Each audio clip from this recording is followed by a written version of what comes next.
Pour ne rater aucune de nos vidéos, n'oubliez pas de vous abonner et d'activer la cloche. Ce qu'on est venu aussi, c'est écouter quelles concessions le président de la République et son camp politique étaient prêts à nous faire. Parce que quand je vous dis ça, je ne le dis pas juste au nom des écologistes, je le dis au nom, j'imagine, de tous les électeurs du Nouveau Front Populaire. Je ne sais pas comment expliquer à des personnes qui se sont déplacées plus massivement que jamais mettre un bulletin dans l'urne, certains au deuxième tour pour le Nouveau Front Populaire, mais certains électeurs du Nouveau Front Populaire pour faire barrage au Rassemblement National. Je ne sais pas comment leur expliquer qu'alors que le camp présidentiel a perdu très nettement les élections législatives, il continue de gouverner à tous les étages du pouvoir et qu'il concentre finalement de pouvoir présidentiel, dont l'élection a été gagnée d'accord, mais aussi Matignon et la présidence de l'Assemblée nationale. Et donc, on ne comprend pas comment on pourrait sortir de ces discussions en annonçant aux Français, à nos électeurs en particulier, que tout va changer pour que rien ne change, qu'il y aura encore un Premier ministre du camp présidentiel, que les politiques menées ne vont pas changer. Si un Premier ministre de gauche, il sera ouvert au compromis. D'ailleurs, il n'aura pas d'autre choix, parce que nous n'avons pas de majorité absolue. Nous sommes conscients de cela. Nous ne sommes pas en train de vous dire que nous avons gagné et seuls nous pouvons appliquer tout notre programme, rien que notre programme. Ce serait vous mentir, ce n'est pas nos habitudes. Et donc nous, effectivement, nous sommes prêts à construire un chemin avec des concessions, forcément, parce que nous n'aurons pas d'autre possibilité. Mais nous le ferons en ayant, nous, le pouvoir d'initiative et donc la capacité à mettre sur la table des sujets que la droite, à l'évidence, n'a pas envie de mettre. Et nous ferons en sorte de poser aussi les aspirations des Français sur le pouvoir d'achat, sur la transition écologique, sur la question des retraites, sur tous ces sujets qui sont aujourd'hui des points aveugles de la discussion parce qu'un gouvernement de droite, forcément, ne cherche pas à les mettre en avant puisqu'ils veulent les éviter. Voilà. Vous regrettez l'absence des LFI aujourd'hui? Je regrette leur position parce que ils affaiblissent la gauche. Pourquoi refuser le dialogue à un moment où, au contraire, les Français se demandent ce que va être la suite? Donc je pense que la politique de la chaise vide est une forme d'affaiblissement de la gauche et donc je regrette qu'ils ne soient pas là, effectivement. La position qui a été rappelée par la droite républicaine est très claire. Nous ne céderons pas à la facilité de voter des motions de censure. Et pour nous, il y a un seul cas de figure où la droite républicaine voterait une motion de censure. C'est un gouvernement comportant des membres de la France insoumise et dont le programme serait le programme du NFP. Pour le reste, il y a une deuxième chose, c'est qu'à l'issue de cette réunion, je pense qu'on partage tous la même conviction commune, c'est qu'en tout cas, il n'y aura pas de discussion d'un contrat de gouvernement avec des gens avec lesquels on ne partage pas les mêmes valeurs. Voilà, et c'est ça s'appelle la démocratie. Dans cette discussion, tout le monde n'a pas la même vision de ce qu'il faut pour la France en matière de pouvoir d'achat, en matière de travail, en matière d'assistanat, en matière d'immigration.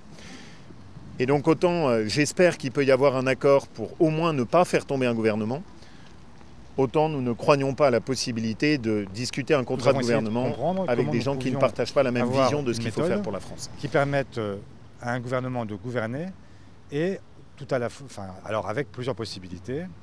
Soit une grande coalition, ce que nous avons d'entrée exclu. Nous ne sommes pas venus chercher un accord avec les Républicains, avec les macronistes et un gouvernement dans lequel tout le monde s'embrasse après s'être déchiré pendant 7 ans. Ce n'est pas le cas.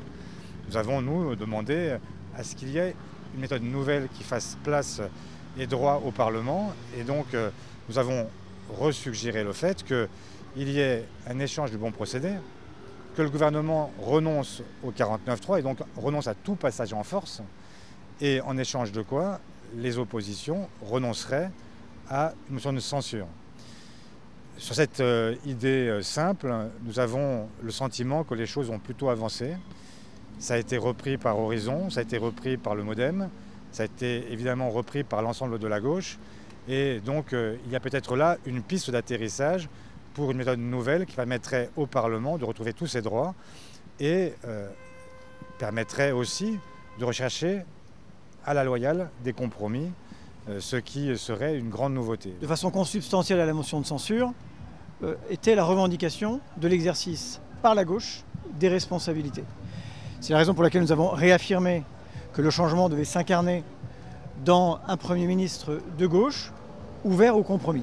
Et nous avons évoqué ce que pouvait être cette méthode-là, puisque nous ne sommes pas venus chercher ni une nouvelle alliance, ni une grande coalition, mais la possibilité de la stabilité dans la justice et dans le changement. Alors vous vous rappelez que tout à l'heure nous étions arrivés avec une question simple. Nous vous avions dit être venus sans aucune naïveté mais avec toute notre franchise et être venus surtout écouter quel compromis, quelle concession était prêt à faire le camp du président de la République.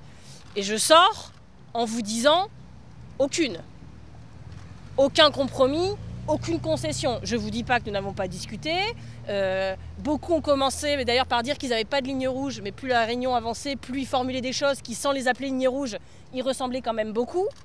Et donc, je sors sans pouvoir vous dire que le camp présidentiel a bougé d'un iota sur rien. Je suis désolée de vous l'annoncer, je suis désolée surtout pour les Français qui nous regardent et qui disaient tiens, changement de méthode, le président peut-être veut changer sur le fond, sur la forme, etc. On n'est pas en mesure de vous le dire en sortant. Ce qu'on peut vous dire par contre, c'est quelle concession, quel compromis nous avons mis sur la table.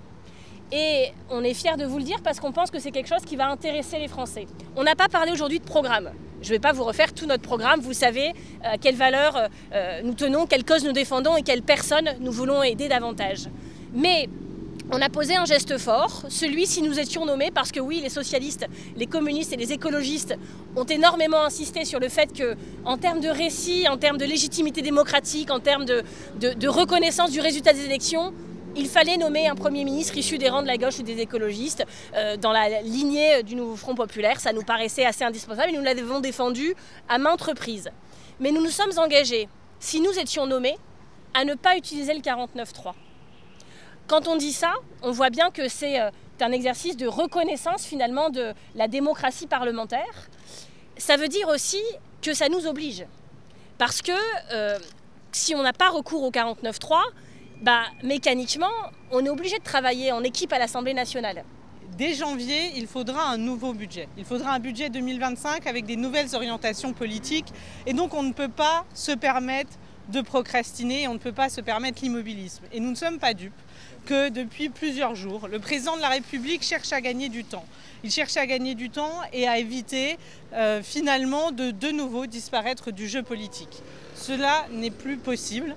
Donc il y a deux options. Soit, comme il l'a dit, il nomme un Premier ministre dans les 48 heures qui mènera les discussions sur le quoi, parce que comme nous l'avons dit, la question c'est qu'est-ce que nous voulons faire sur quelle politique. Soit le groupe écologiste et social va saisir le bureau de l'Assemblée nationale pour que celui-ci préside les réunions de discussion sur le contenu et fasse émerger la nouvelle politique dont la France a besoin.